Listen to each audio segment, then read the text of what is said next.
Hey everyone, welcome back to the channel. In today's video, I'm going to show you how to share video on Twitter without retweeting. So first of all, you need to open up the Twitter or X application in your mobile, and now you want to find a video that you want to share without tweeting.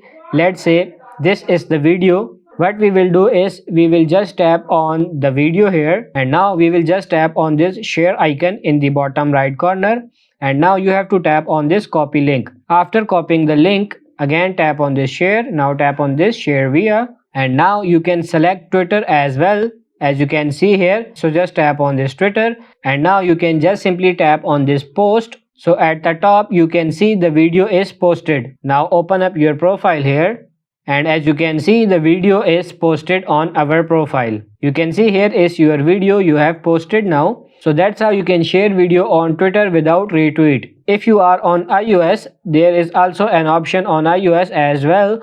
If you are on iOS, you just have to tap and hold on your video, and you will get two options. The first one is tweet option. So when you tap on tweet, this video will be sent as a tweet from your account. So there is a good option on iOS as well. So that's it for this video. I hope this video was helpful. If it is, like it and subscribe to the channel. Thank you.